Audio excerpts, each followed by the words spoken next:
કડી અને વિસાવદરની ચૂંટણીને લઈને મોટા સમાચાર સામે આવ્યા છે. કડી અને વિસાવદરની બેઠકો ખાલી પડતા તેમના પર ચૂંટણી યોજવાની કવાયત ચૂંટણી પંચ દ્વારા હાથ ધરવામાં આવી છે. જાણવા મળી રહ્યું છે કે વિસાવદર અને કડી બેઠક માટે 10મી મે સુધીમાં પેટા ચૂંટણી જાહેર થાય તેવી શક્યતા છે. મહત્વપૂર્ણ છે કે વિસાવદરમાં આપના ધારાસભ્ય ભૂપત ભાયાણીએ પક્ષ પલટો કરતા બેઠક ખાલી પડી છે.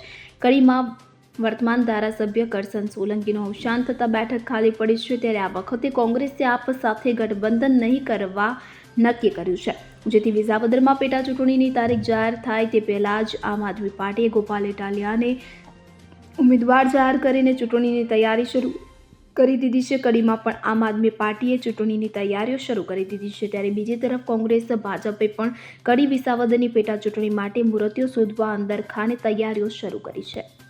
Bureau report CN24 news. હવે જુઓ દેશ દુનિયાની તમામ ખબરો તમારી આંગળીના ટેરવે. ઉઠાવો મોબાઈલ અને Google Play Store પરથી ડાઉનલોડ કરો અમારી CN24 ન્યૂઝ મોબાઈલ એપ.